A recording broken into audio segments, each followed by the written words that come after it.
Chapter 23 is very similar to chapter 16.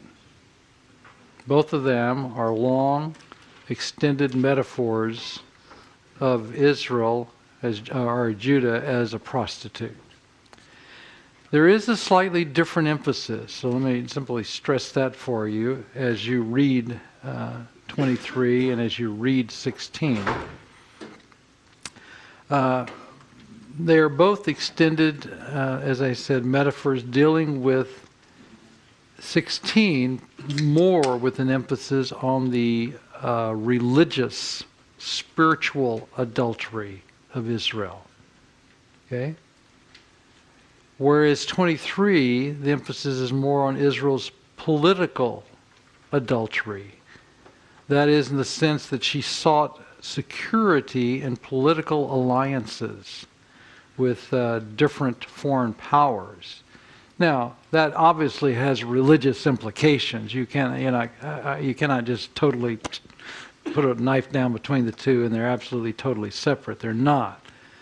In fact, the religious adultery and prostitution is because of relationships politically. So, but the emphasis in 16 is more on the religious aspect of spiritual adultery. 23 more on the political adultery of seeking security in various connections and alliances and relationships. To seek security from anyone but God is a vain thing to do. It's empty. Our security is not in man, but in God. As good as your friends and everything may be, they are human beings, and somewhere along the line, they will fail you. They will disappoint you. If for no other reason, our dependency should be, and it should be for more than that, should be upon God. Now, chapter 23 will talk about the common origin. It's going to talk about it's going to talk about the two sisters, really, at this point. It's going to talk about the older sister, Samaria, and it's going to talk about the younger sister, Judah. The older sister's name is Ohalah, which means her tent. And the younger sister's name is Oholibah, which is my tent is in her. I think we can probably come up with some better concepts of how that might relate for Judah than we can for Samaria. Her tent. Okay, good. Glad she's got one. But apart from that, it's a little difficult to think of, well, does that have any particular meaning? Why did he use that name? If you come up with some good ideas, I'm all ears to hear them.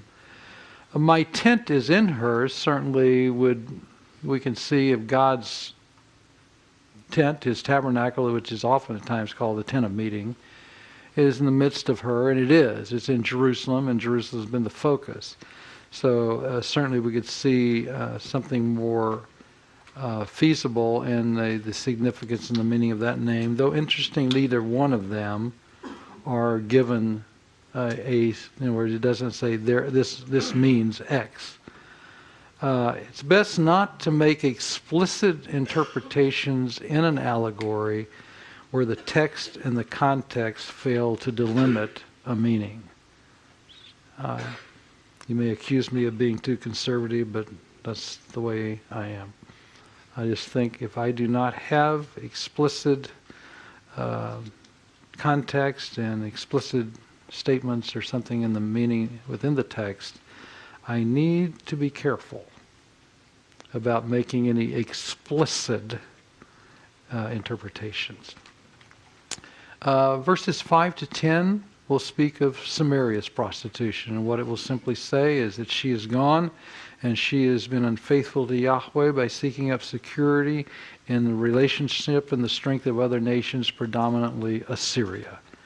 And God will, as a verdict upon her, give her into the hands of the Assyrians to judge her. And of course, we know that's exactly what happened.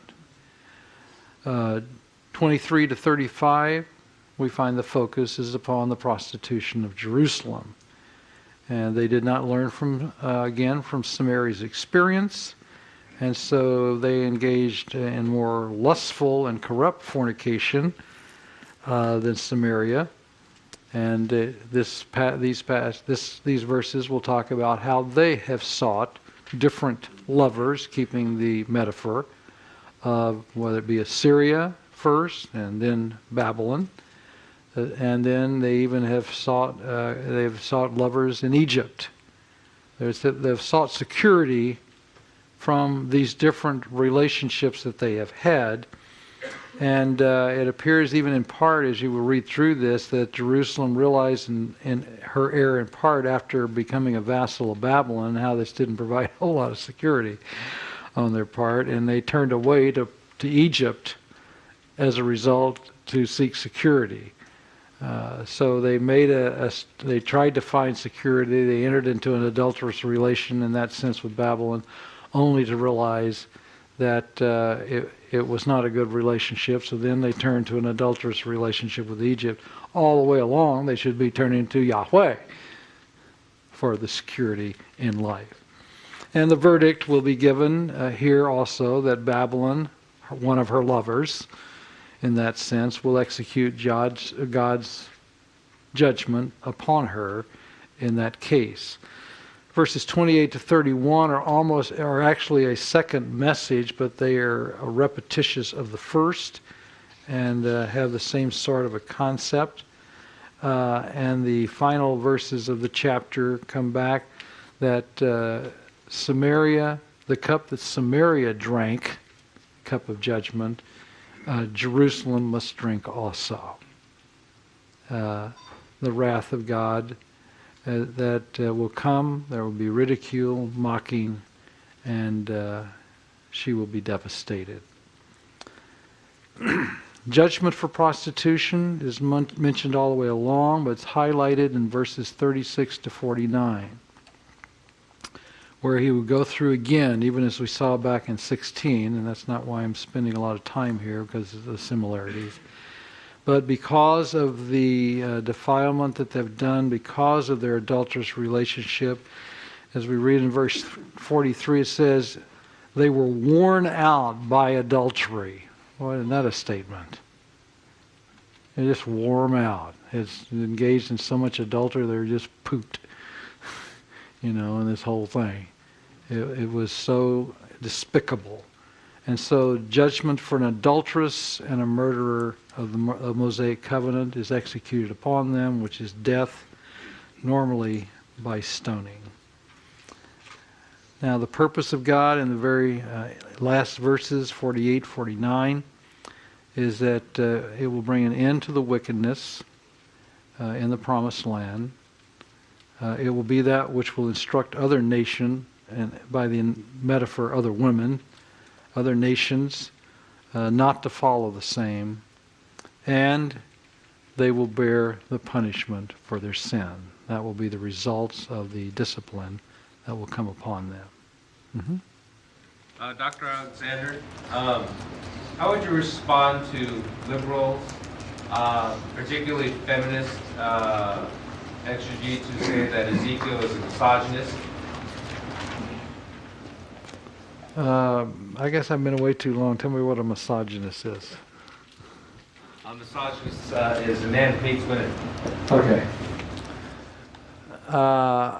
Well, I really don't think you can argue that from here. Most of this has been against men throughout the whole book. So they got the worst end of the deal. So actually, I think I'd rather be a woman at that point. In this, that nations are referred to in the sense of feminine is historical. You can take almost any language. Nations are referred to as she's. Why? I don't know. But that's true in so many languages and so forth. So I think, frankly, the argument is just somebody's trying to pick a fight at that point and has a chip on their shoulder about that. I mean, children get it in Ezekiel as well as the women get it and the men get it. I would have a hard time seeing the validity of that. Chapter 24. Chapter 24 is the pivot chapter of the book. It's in chapter 24 that we see Jerusalem's judgment and the actual, in essence, the fall of Jerusalem. The key to the parable that we'll have of the cooking pot and so forth is in verse 2. Son of man, record this date, this very date, because the king of Babylon has laid siege to Jerusalem this very day. It's in the 9th year, the 10th month, on the 10th day. This is taking place on this very time, 2 years and 5 months since the last series of messages, and taking place, depending on your minor calendrical problems, within the December-January period of 589, 588 BC. The exact date within, depending upon the particular system, can be given then at that point. But he is to record this. This is a permanent, this is a very important thing for Ezekiel, because he's speaking to the exiles again who said this would never happen. They just couldn't bring themselves to think that the third deportation or the job would be finished as far as the judgment, that really Jerusalem would be destroyed and the people would be dispersed completely among the nations, though there was, of course, those ones that were left, that small group left in the land of Canaan, and Jeremiah was left there with them, and they ultimately send him away to Egypt. So I think this is very crucial, in a sense, key in our understanding of what's going on. This is the events of the beginning of the siege of Jerusalem. It's now on this very day happens. And this parable is given in light of the siege, where he says, put on the cooking pot, put it on, pour water into it, put into it pieces of meat, all the choicest pieces, the leg, the shoulder, fill it with the best of these bones. Take the pick of the flock, pile the wood beneath it for the bones, and pile the wood beneath it for the bones, bring it to a boil, and cook the bones in it. Okay? So, I don't think that takes a lot of explaining, at least as far as the figure. You got a cooking pot, and you put these choice pieces of meat in it, and you cook it until the bones cook in it, so forth. Now, what does this mean for us? Well, we have our first speech that's then given in verse 6 that is describing for us, woe to the city of bloodshed, to the pot now encrusted. So the pot is the city, okay? The city of bloodshed, okay? Whose deposit will not go away. Empty it piece by piece, without casting lots for it. For the blood she shed is in her midst. She poured it on the bare rock. She did not pour it on the ground, where the dust would cover it. To stir up wrath and take vengeance, I put her blood on the bare rock, so that it would not be covered. Therefore, this is what Adonai Yahweh says, woe to the city of bloodshed. I, too, will pile the wood high. So heap on the wood and kindle the fire. Cook the meat well, mixing in the spices, and let the bones be charred. Then set the empty pot on the coals until it becomes hot, and its copper glows, so its impurities may be melted, and its deposits burned away. It has frustrated all efforts. Its heavy deposit has not been removed, not even by fire. Now this is what's going to happen to the siege. The city of Jerusalem is the pot once again. This is a little different use of the imagery than we had earlier.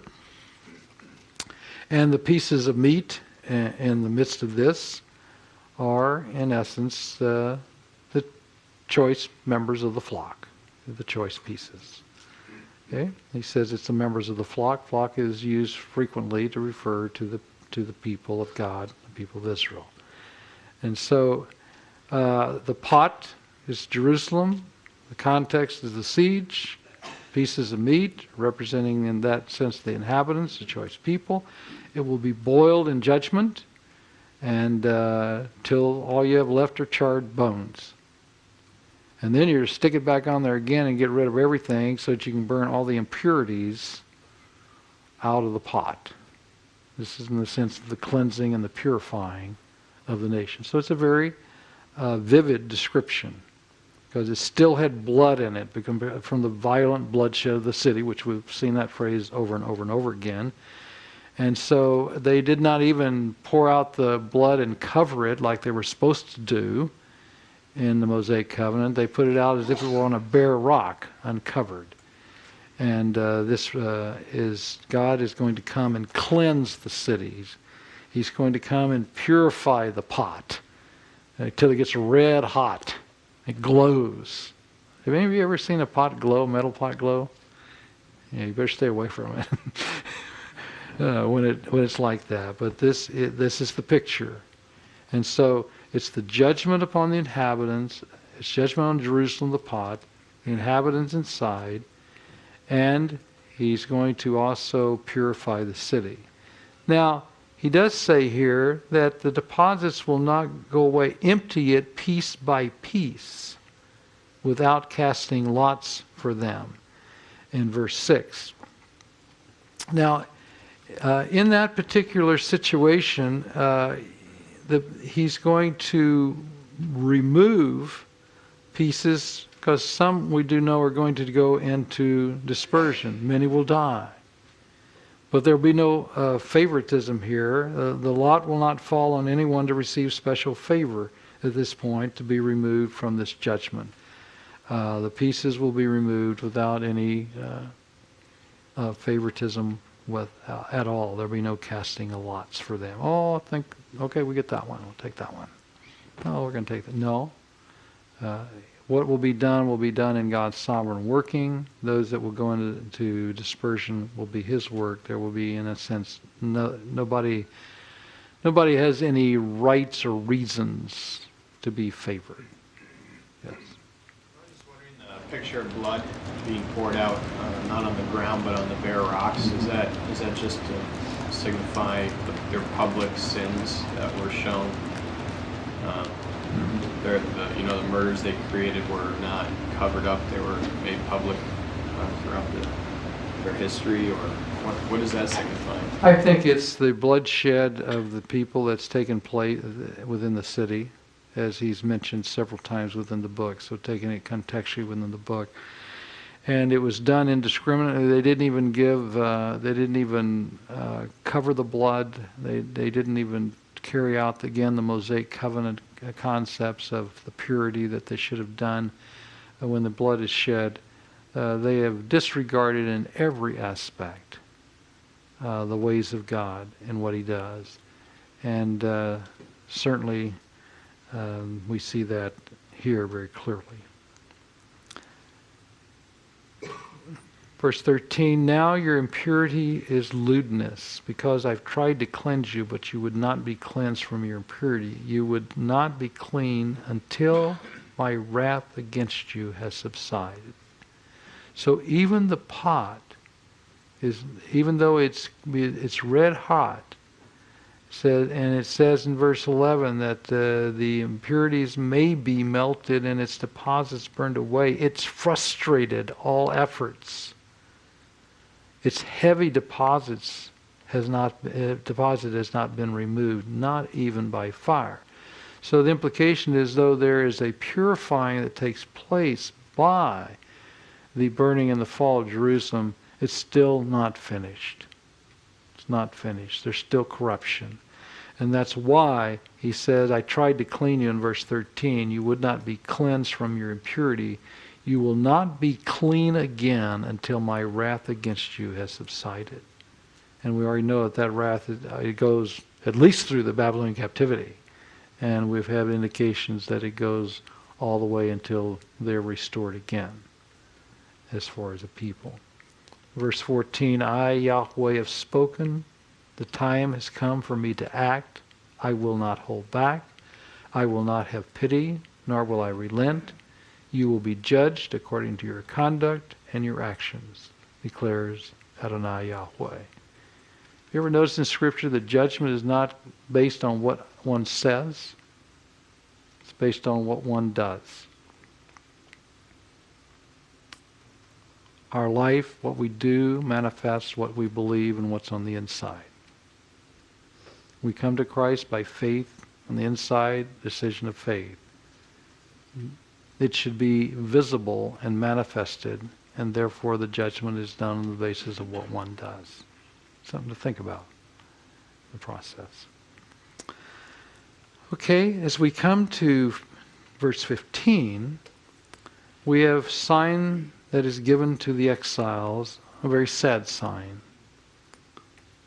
The word of the Lord came to me, Son of man, with one blow I am about to take away from you the delight of your eyes. Do not lament or weep or shed any tears. Groan quietly. Do not mourn for the dead. Keep your turban fastened and your sandals on your feet. Do not cover the lower part of your face or eat the customary food of mourners. He is saying to Ezekiel, the delight of your eyes, your wife is going to die in a single blow.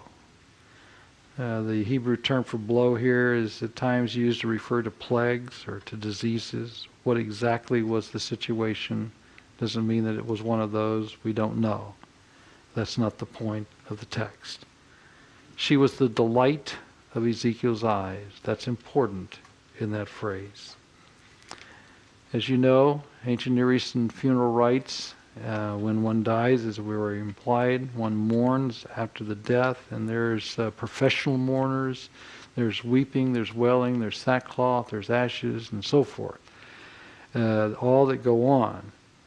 He is not to mourn at all in those normal ways, not even a tear. Okay? He is just to groan rather quietly, just to groan. Now, we read in verse 18 that he shared the message in the next morning. He said, I spoke to the people in the morning, and in the evening my wife died. The next morning I did as I had been commanded.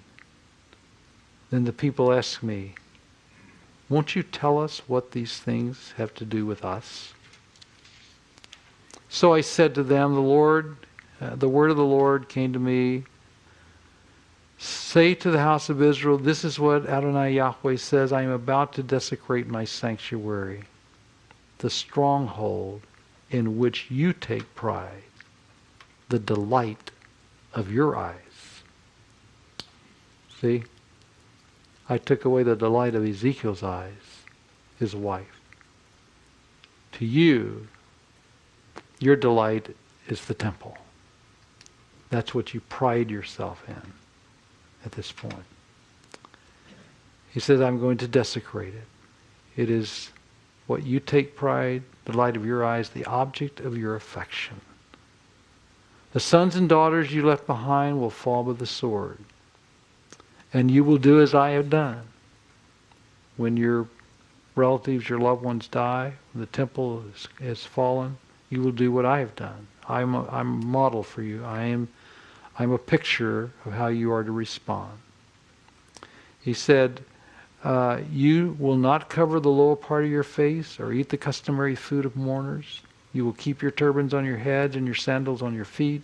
You will not mourn or weep, but be wasted away because of your sins and groan among yourselves. Ezekiel will be a sign to you. I'm a sign to you. You will do just as he has done. And when this happens, you will know that I am Adonai Yahweh. So they are not to mourn. You say, why not? Because it shouldn't be a surprise, folks. Surprised Ezekiel. Happened quickly. They've been being told now, even just by Ezekiel, for how many years? At least 4 years. And they've been being told by other prophets. It should not be a surprise. They've heard, they've been told. So, no need to weep. You knew it was coming. It's happened all the way along. Verse 25, and you, son of man, on the day that I take away their stronghold, their joy and glory and the delight of their eyes, their heart's desire, and the sons and daughters as well, on that day a fugitive will come to tell you the news. That is, on the day that Jerusalem falls. So this fugitive is going to come from Jerusalem to Tel Aviv by the river Kibar in Babylon to give the message. Mm-hmm. I was wondering, it says in verse 21, I think it was, the delight of your eyes, speaking of the people, yet the people clearly profaned God's temple. Mm-hmm. So how could it be a delight to their eyes? The building and all of its glory. It was not the delight in the way it should be, but it was to them the center, kind of the representative of, it was kind of the representation of their nation. And though it's one thing, to mistreat it, it's another thing when suddenly it's gone. So it was important to them. It was the thing that was most significant to them as a people, though they abused it and misused it and desecrated it and defiled it. But they thought they were doing things okay when they did that. But this was their building. They had forgotten Yahweh. They had forgotten. So the interest has come now more on the building rather than on the one whom the building visually is to represent his presence. I hope that doesn't happen to us in our buildings. One thing that strikes me, I just might say in passing, which I think has some parallel. When I go to Israel and I see all of the Crusader castles and churches, and they're empty. Nothing there. All it is a building. And I think, that's all the legacy they had. If you know anything about the Crusaders. I was just going to say, Jeremiah, God told Jeremiah to tell him, don't trust in deceptive words. This is the temple of the Lord, the temple of the Lord, the temple of the Lord. They continued to do that. Look to that as being some symbol of It was a religious thing. It was a very important building to them. It was a glorious building. The Solomonic Temple, from all we can tell from all the descriptions, it was a glorious building. In fact, as I said, when you come back in the restoration, that's the thing in Haggai, that the elder people come back, they mourn the fact that the glory of the temple doesn't compare to what it was in Solomon's time. That was so, the building was so significant to them. Mm-hmm. How long was the siege, the final siege, to destroy Jerusalem? The siege was about 13 months, if I remember correctly. Let me check that for certain. Is there any record in Jeremiah of any last-minute kind of revival attempts that having the city surrounded by the Babylonians and over a year and siege and terrible things happening, it would seem to me that the people would finally kind of get it and start calling out to Yahweh and say, you know what, we're really wrong. Please rescue us. Is there any record of that? No. Didn't some of the Jews actually set fire to the stores of the food in the temple, assuming that... I'm sorry. Didn't some of the Jews, actually, the zealots, actually set fires to the stores of food in the temple, assuming that the sooner that he can utterly... they just assumed God would intervene, and they're almost speaking of process. Is there any... Well, there's questions about that in the destruction in 70 A.D., but I'm not, of course... Yeah, not at this time, yeah. In Jeremiah, aren't there false prophets who are saying, we're going to win? Oh yeah, there's false prophets everywhere saying they're going to win, peace. I mean, we've already seen that, here. I mean, that Jeremiah talks about them also. Yeah. Yep. Yeah, you would say. I mean, I hope we've seen it all the way along. We hope you'd say, why not before now? But even at the end, no, nothing. But at this point with Ezekiel, notice the last part of what he says here. Okay. And you, son of man, the day that I take away their stronghold, their joy, and the delight of their eyes, and their heart's desire, and their sons and daughters, on that day the fugitive will come to tell you the news. So he's taken off, and we're going to see later it takes about 3 months for him. At that time, your mouth will be opened. Okay? So he has been mute through the whole announcement of judgment and the reason for it. It's been predominantly by acts, except by messages that God has told him to give with no interaction. Okay? Just message. Guys are always sitting in his house. They're always there watching. They're obviously curious, at least what is he going to do next type of thing. The curiosity probably kept them coming to hear the message. But he did not carry on the normal prophetic function of moving among the people, interceding for them, and making proclamations. But now, when the person comes, his mouth will be open, and you will speak with him, and will no longer be silent. So you will be assigned to them, and they will know that I am Yahweh. Now he told them back at the beginning, you're going to be mute until the judgment comes. And he's going to be mute there in Babylon until the night right before the fugitive comes. And that's when chapter 33:21 through 39, in the night, 6 messages are given of hope to the people before they hear the news that Jerusalem's fallen. Isn't that like God? Encourages them before they hear the bad news. He didn't have to do that. But he delights to encourage. Because at that point, when they hear the news, their hearts are just it's seen. Everything they've been arguing for, everything they've been denying that has been announced will have happened.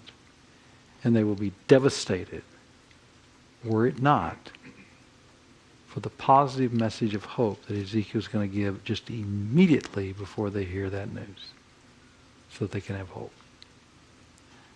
God's so loving and gracious in what he does. And God does those kind of things with us also. Now, in the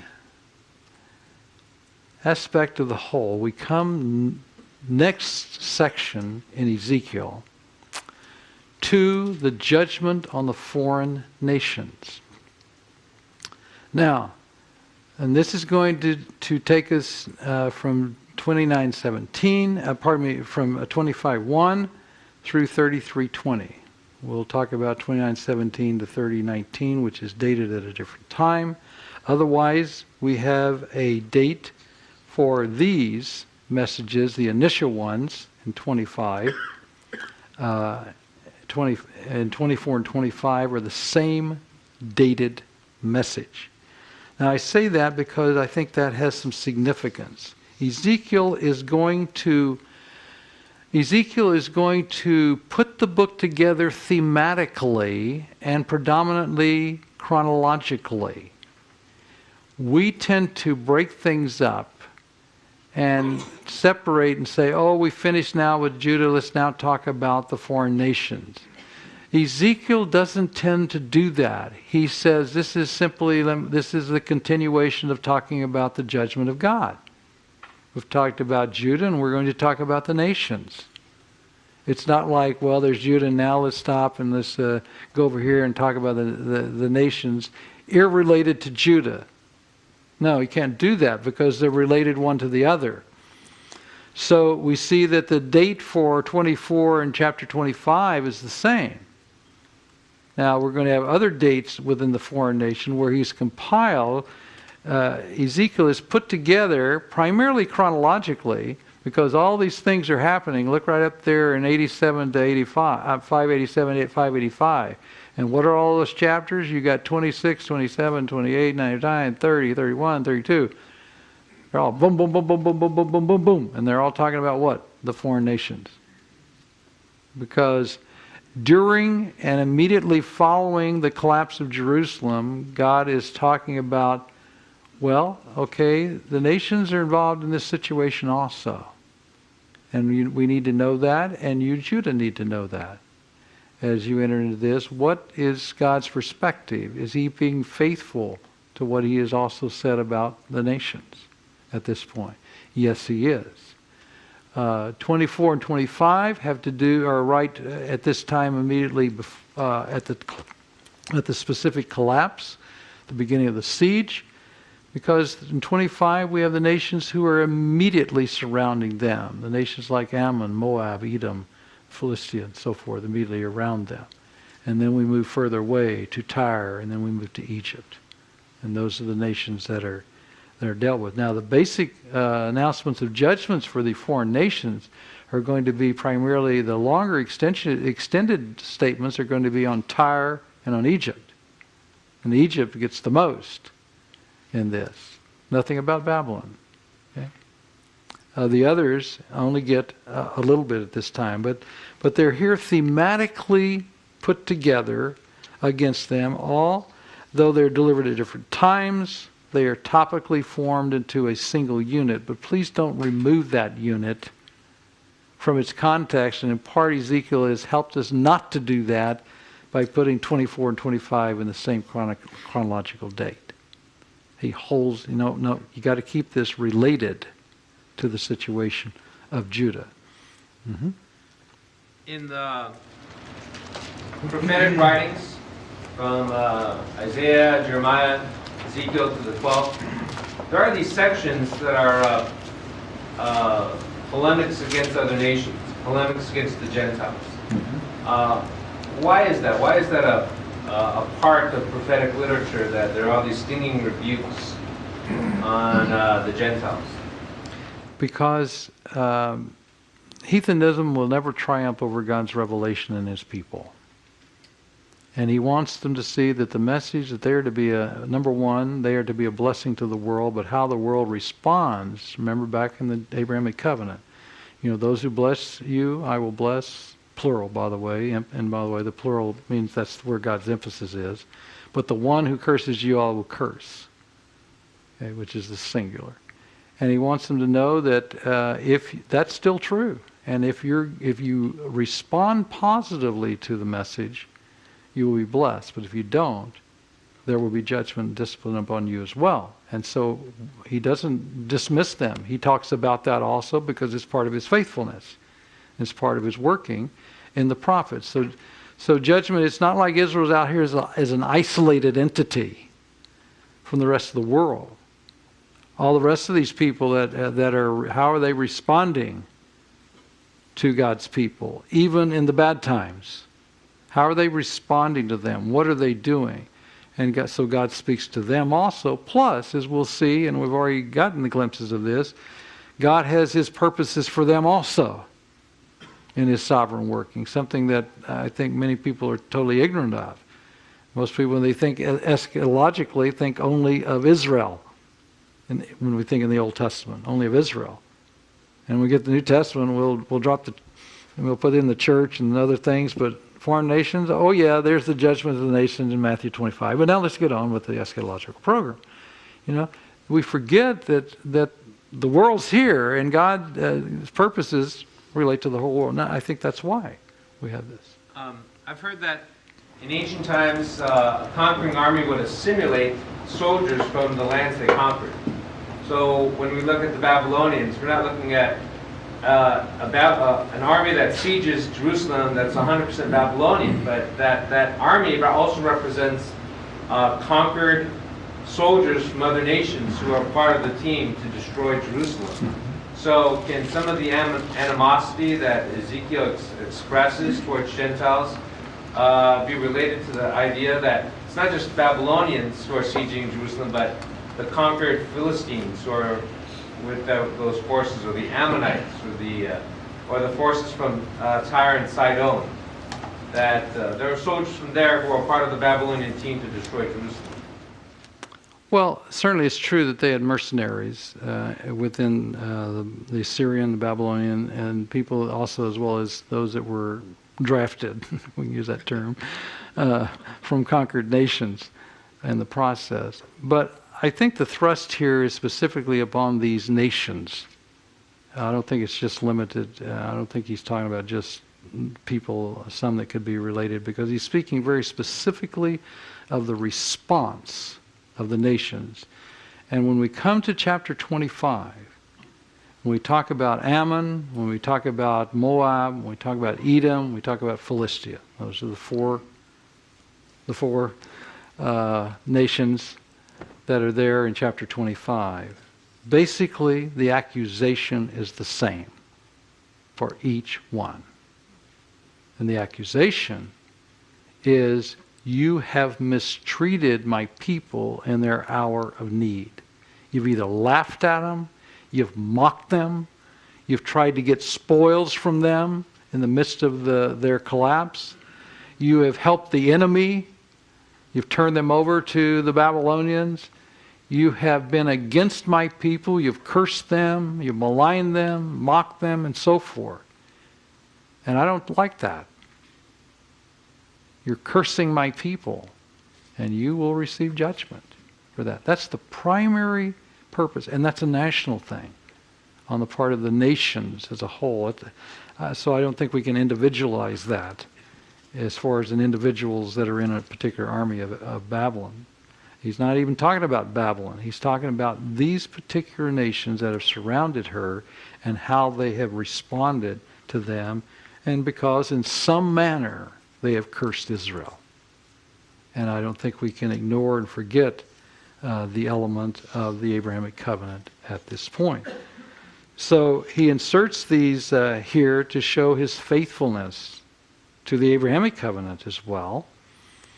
And we will see that these prophecies, certainly these judgments, should be, to some extent, part of the encouraging statements to the people of Israel that they have. That God is going to be faithful. It isn't going to just be them. I mean, they could go around saying, well, what about, yeah, now we got it. Well, what about all these other guys? I mean, you said if they cursed us, they'll be cursed. And, you're just going to let them off the hook? No. God demonstrates what he says, he will do. We're back to the same principle. God is always faithful. He doesn't change. And so what he has said concerning this, concerning the foreign nations, this will also be true as well. Okay? So I think, again, 24 and 25 are put together as one series of messages and one date because he wants to make sure that tie is there. We don't separate this out, which is what most of us tend to do. And thematically, obviously, Ezekiel has brought all of the foreign judgment together. But this is the manner in which he wants us to know, don't remove this from the relationship with the people of God. Now, I have essentially told you what the message is here at this point, that they're being judged because they have rejoiced some way over the downfall of Judah. They have hoped for personal spoil and gain. They have cursed them and maligned them. They have gleeful taunts on their part. We've already seen that on the part of Ammon. And so that these oracles here should not be a surprise to the people. They did not come as a surprise. They've been predicted even by Jeremiah. You go back and look at Jeremiah, he's predicted all the judgments that would come not only in the latter chapters, but all the way out throughout the book of Jeremiah against them. And the instrument of discipline upon them is going to be, in almost all the cases, the same, Babylon. Okay? So, and many of these will go into captivity also. We don't think about that as well. We think, 70 years captivity that took place for the people of Judah. Remember when the Persians, if you want to get on the other end of this thing, when the captivity is over, and the Persians send them back, and you have the Cyrus cylinder. I don't know if you're studying anything about the archaeological find of the Cyrus cylinder, which there's several of them that have been found. And we read in Ezra where he gave the decree for the Jews to return. They're just one among many. That was the policy of the Persians for all those people who had been brought into captivity. It wasn't just the Judah. There were many other nations that were brought into captivity by Babylon as well. And they are all free to go back and reestablish the temples to their gods at the same time that Judah will be allowed to go back in the beginning of Ezra, as we see within this cylinder. So many of these nations will experience the captivity in Babylon also for 70 years. Go back and read Jeremiah 25, and he talks about you and the nations, plural, at that point in 25:11. So this judgment also, and many of these, will have its continuation, as is true with Judah. We'll see that there also is future aspects to these judgments, not only at the Babylonian time, but there's future aspects to the judgments upon the nations. Now our pattern for these messages, these short messages in 25, is the same typical prophetic passage of a kind of like a lawsuit. He's going to give an accusation to them. There'll be basically an introduction.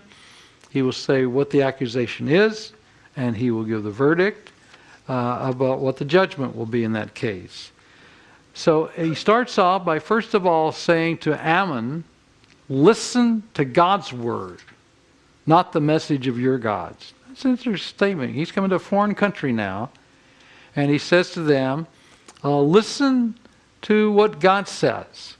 He says, hear the word of the sovereign Lord, Adonai Yahweh. This is what Adonai Yahweh says. Because you say, aha, over my sanctuary, when it was desecrated, and over the land of Israel, when it was laid waste, over the people of Judah when they went into exile.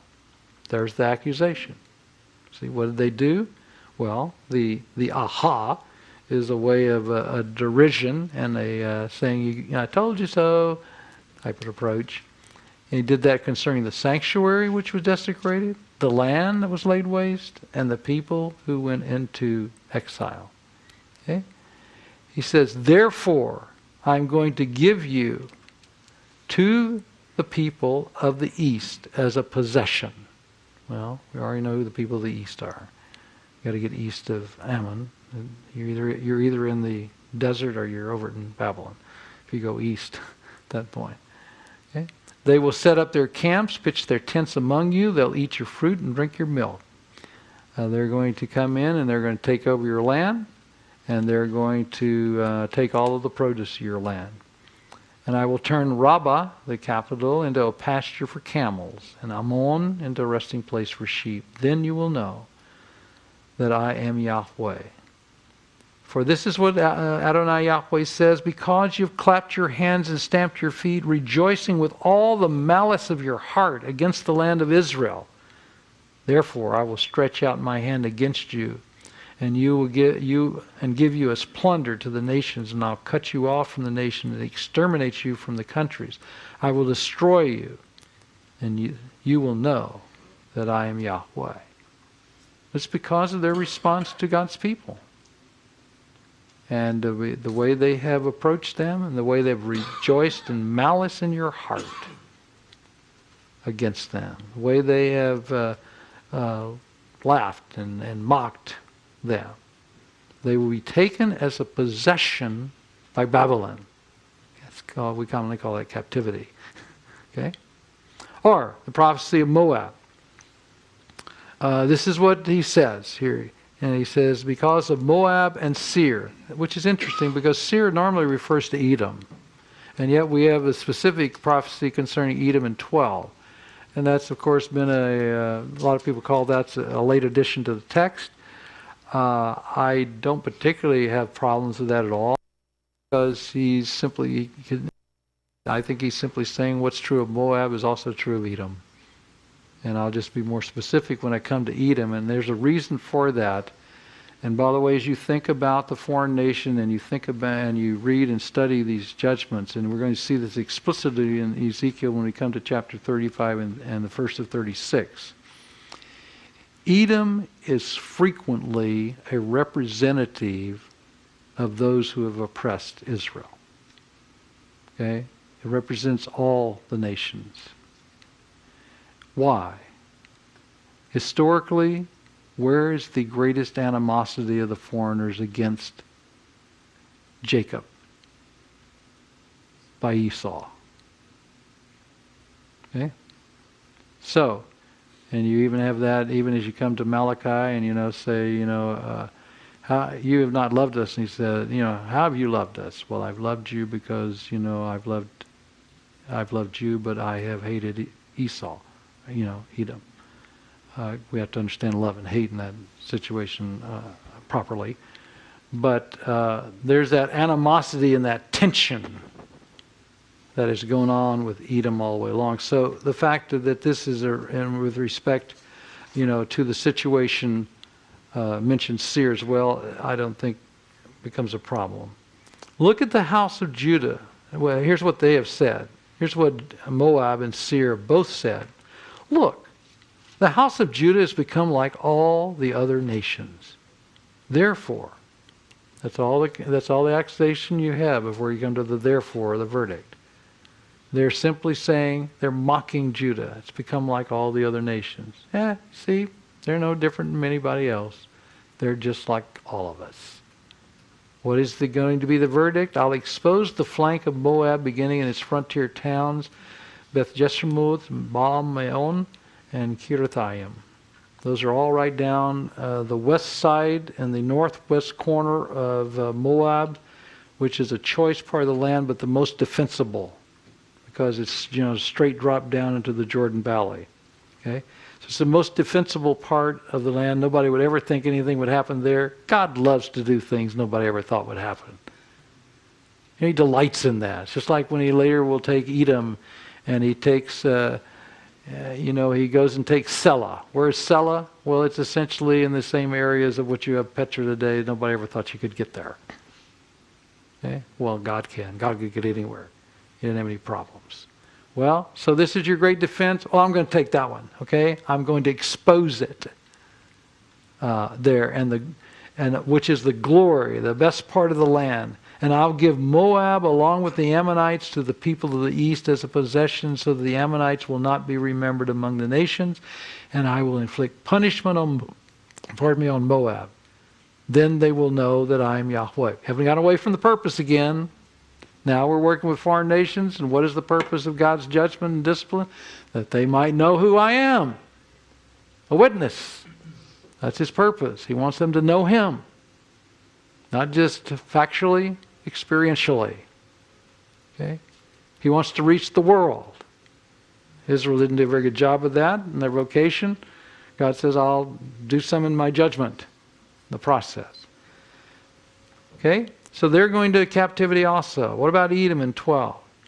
Well, here's what he says. Because Edom took revenge on the house of Judah and became very guilty by doing so. How they took revenge, we don't know the details of how they took revenge against them. But we know that God says that's what they did. It's a perpetual attitude of vengeance on their part. If we read throughout the scripture, as I've already implied. And as a result of that, and a result of their vindictive, resentful spirit that characterizes their relations throughout history with Judah, then they're going to join Ammon and Moab.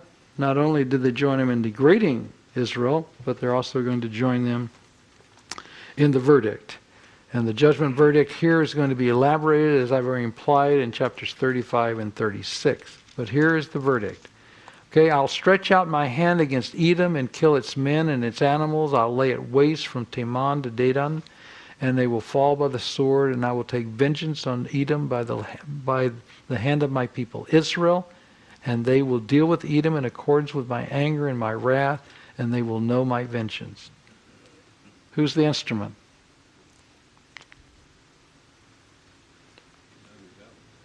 Hmm? Yes, we know from Jeremiah it's Babylon. What does this passage tell us? Oh, when did that happen?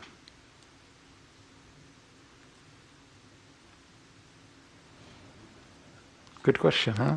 Nope. Well, I think if we look at the situation, the instrumentality of Israel is something that does not historically take place in the time of Ezekiel. But other prophets have declared that Israel would possess Edom in the end time. Mm-hmm. And we have that in later in this book. We have it in Isaiah chapter 11. We have it in Daniel chapter 11. We have it in Amos chapter 9. We have it in Obadiah chapter 8, verse 18. That Israel will possess Edom in the end times. And I think what he's saying here is he's immediately, we know that the Babylon's going to be involved, but he's also he's looking at the concept of judgment, and it's going to be done by Israel at the end time. God will take vengeance on Edom by the hand of my people Israel, and they will deal with Edom in accordance with my anger and my wrath. That's all it says. It doesn't give the details. But it's going to be at the end time. A lot of things are going to happen that we never think about much on these things, and how these people are going to relate to Israel and his working. Though it's just a little, how many we got here? We got 3 verses. But we learn new things in 3 verses. Prophecy against Philistia, the 4th one. Philistia, we're going clockwise now around. We start with Ammon, then we come to Moab, then we come to Edom. By the way, if you ever want to keep in mind how you do that geographically, just draw 2 lines out from the bottom and the top and the bottom of the Dead Sea to the east. Okay? Between those 2 is Moab. Below that's Edom, above it it's Ammon. That's a very easy way to do it. If you want to follow the rivers there, then you can get it more accurate. But, if you just want the general perspective and you're always wondering where is it, Moab, throughout most of its history, is basically the east side of the Dead Sea. Edom from there down to the Gulf of Aqaba, and Ammon immediately to the north, and then we get into other countries. Okay?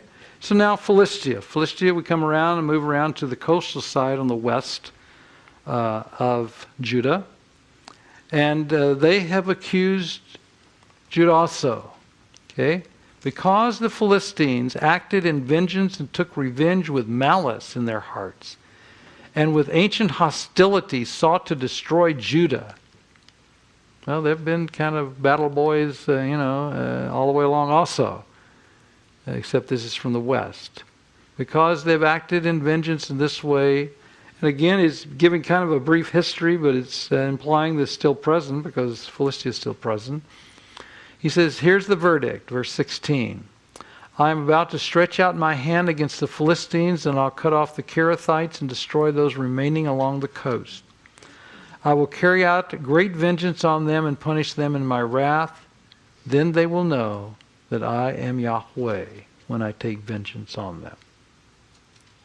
So, because of their response and their contempt and perpetual enmity to destroy Judah, God's verdict will be that he will cut them off, and he will enact his revenge against them at that time. Now, I had hoped today to get to Tyre, but I guess we have a flat tire. We're not going to make it there, so we'll do that tomorrow. Let me just say some preliminary things about Tyre, first of all. And I want you to think about this overnight. The judgment upon Tyre is chapters 26, 27, and 28. And of course, as you well know, 28's the big boy. That's the one everybody wants to talk about. But don't divorce 28, the latter half of it, from the rest of it. Because first of all, there's a literary structural pattern that I think is important. You have in chapter 26 in the situation on Babylon. You have here what we would actually call a judgment speech. Okay? He's going to give a judgment speech against the city. All of chapter 26. Okay? It's against the city. 27 is a funeral dirge against the city. Okay? When it dies, you give the funeral dirge. 28, 1 to 10, is a judgment speech against the leader of Tyre. Now I realize the text says prince, but Nagid is more frequently used in translation as a leader than specifically as a prince. And I think it's better, it's more appropriate to say the leader of Tyre. You have a judgment speech. And starting with verse 11, what do we have? A funeral dirge. Interesting pattern. I say that, think about it. I think it has implications for us in our understanding and our interpretations. He has a definite pattern that he's following. First the city, then the leader in the situation. Okay? This oracle, these oracles against them, as we read in 26, he says this is in the 11th year, in the first day of the month, and we don't know what month. It's the first day of the month. You know the month? No, I don't know the month. So if you will tell me, I'd be glad to know that. Somewhere during 587, 586 BC. Okay? Somewhere in there. You know, right up there. Okay? Right during the time, around the time of the fall of Jerusalem. As we read the text, I think it would imply, I personally think it implies that the fall has just taken place of Jerusalem, and that Tyre is, this message is being given against Tyre strategically at that point. All right? But we don't know the month. That's why we have to say sometime in that year. Either 587 or 586. When, we don't know the exact date on that. Okay? Historical data with respect to Tyre is extremely sparse. But we do know some things about Tyre, culturally, historically, and about the culture of that time. And we do have some information that I think is strategic and important to us. The entire context of these oracles is future. By future, I don't mean very far future. But we know that what happens with what's described here does not take place at the moment of the speech. Okay? These are about the judgment that is coming upon Tyre, just like we've been hearing messages about the judgment that will come upon Jerusalem. In that sense, they were future and predictive in that case.